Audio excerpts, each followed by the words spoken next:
کیونکہ D G F آئی اے جو ہے وہ اویلیبل نہیں ہے. اور ویسے میں تو سوچ رہی تھی کہ ڈی جی ایف آئی اے نے بھی آ کے کیا کہہ لینا ہے. وہی جو یہ کہہ رہے ہیں کہ جی ہم کچھ نہیں کر سکتے, ہم کچھ نہیں کر پائیں گے.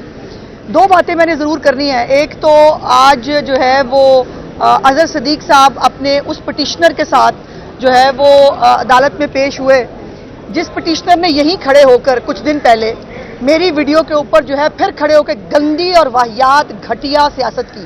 ان کا پرابلم یہ ہے اس پورے خاندان کا کہ گندی گھٹیا حرکتیں کرتے ہیں اور اس کے بعد پھر بھاگ جاتے ہیں, پھر عورت کارڈ مظلوم کارڈ نکال کے لے آتے ہیں.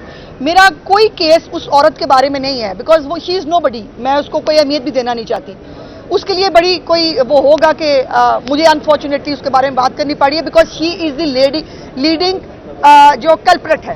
اس کا طریقہ واردات یہ ہے کہ وہ لوگوں کو لیڈ دیتی ہے سوشل میڈیا کے اوپر, یہ کرنا ہے, اس کے بعد سارے وہ کرنا شروع کر دیتے ہیں. یہاں پہ کھڑے ہو کے ان کے والد صاحب نے, جو ایک بزرگ آدمی ہے, اس نے کھڑے ہو کر میری ویڈیو کا الزام بھی مریم نواز پہ لگا دیا. اور کل پرسوں جب یہ جلسہ ہوا ہے لاہور والا, پوری ٹائم لائن اس گھٹیا عورت کی اٹھا کے دیکھے. اس نے جو ٹویٹ کیا میں بتا بھی نہیں سکتی. وہ جاتی عمرہ کے قریب جگہ دی ہے, ہائی اتنی بےتابیاں, پھر کہے گی میں مظلوم ہوں. جب اس طرح کی گندی اور گھٹیا گفتگو جو گنڈا پور نے کی تھی, اس کا تو خیر علاج ہم نے کر دیا. وہ جو یہ بکواس کر رہی ہے اس کے بعد پھر یہ کہے گی کہ میں نے کچھ نہیں کیا.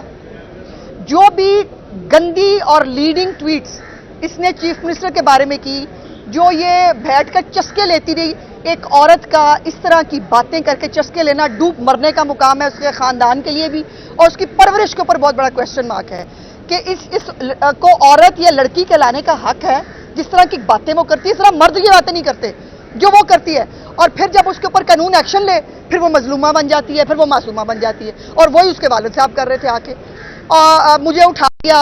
مجھے اگر اٹھایا ہوتا تو تمہاری بیٹی آ گئی ہوتی نا. ہم نے تو خاص طور پہ اپنے کیس کے اندر میں قطعی طور کے اوپر کسی بھی طرح کوئی حکومتی انفلوئنس استعمال نہیں کر رہی. اور میں دیکھنا چاہتی ہوں کہ یہ عدالتیں کیا کرتی ہیں, اس ملک کا قانون کیا کرتا ہے. کیونکہ اگر ذرا سی بھی جو ہے وہ کہیں پر یہ شائبہ آ گیا کہ میں نے اس کے اوپر کوئی حکومتی پریشر استعمال کرنے کی کوشش کی ہے, تو وہ میرا کیس خراب ہوگا. اور میں ایکسپوز کرنا چاہتی ہوں جو اس بی بی نے سی ایم کے بارے میں بھی جلسے کے دوران جس طرح کی گندی گفتگو کی ہے. ان کے گھروں میں رواج ہوتا ہوگا کہ اپنی بیٹی کی, اپنی کسی کی جو ہے وہ ویڈیو بنا کے کسی اور کو پہ اس پہ الزام لگا دیں. آپ کے گھروں میں ہوتا ہوگا, ہمارے یہاں نہیں ہوتا. اور بجائے اس کے کہ پھر یہ ہے کہ جو ٹویٹ اس نے میرے اس ویڈیو کو لیڈ کر کے کہی کہ لوگوں کو بتایا ٹویٹر کے اوپر جن کو پتہ نہیں تھا کہ ایسی ویڈیو آئی ہے, ان کو ٹویٹ کر کے لیڈ کیا کہ ایسی ویڈیو آئی ہے, دیکھو یہ چیک کرو. اور اس کے بعد پھر وہ ٹویٹر پہ اس نے ڈیلیٹ کر دی. اگر کچھ غلط نہیں کیا تھا پھر ڈیلیٹ کیوں کی؟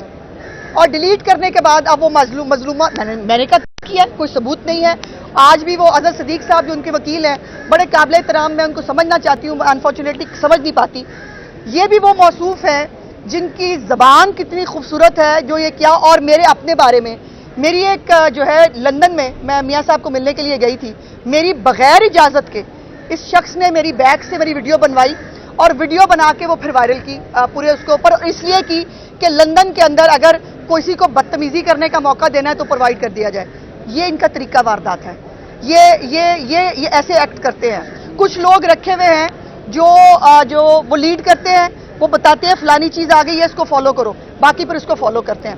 ناخواستہ اگر میرے پہ یہ وقت آیا ہوتا, میں اپنے والد کو کبھی یہ نہ ہونے دیتی, میں جا کے پیش ہو جاتی اور بقول ان کے لیے انہیں کچھ غلط نہیں کیا, آ کے پیش ہو جائے. اور وہ جو اس کا پورا ایک پروپیگنڈا سیل کے ساتھ جو اس کا پورا وہ ہے نا, ایکچولی اس سے بھاگتے ہیں کہ وہ پکڑا جائے گا, وہ پورا ریکٹ پکڑا جائے گا. باہر سے ان کو کون فیڈ کرتا ہے, یہاں پہ ان کے کون کون سے کرندے ہیں, اور یہ گھٹیا اور گندی ویڈیوز کا جو ایک بازار ہے یہ چلتا کیسے ہے. اور اسی لیے وہ بھاگ رہی ہے, وہ باہر نہیں آ رہی. میرا کیس اس عورت کے بارے میں نہیں ہے, میں اس کو کچھ نہیں سمجھتی. لیکن اس عورت کو جو سرغنہ ہے اس ساری چیزوں کا, اس عورت کو قانون کے انڈر آنا پڑے گا. یہ کسی بھی کونے میں چھپ جائے, باہر تو آنا پڑے گا اس کو, اور جواب دینا پڑے گا. اتنی مظلومہ معصومہ ہونا, آ جاؤ باہر, آ کے ثابت کر دو کہ تم نے کچھ نہیں کیا. اور تم ابھی بھی کر رہی ہو. جلسے کے دوران بھی میں وہ ویڈیو, میرے پاس وہ ہیں ٹویٹس, میں پڑھنا نہیں چاہتی, جو اس نے چیف منسٹر کے بارے میں کہی ہیں.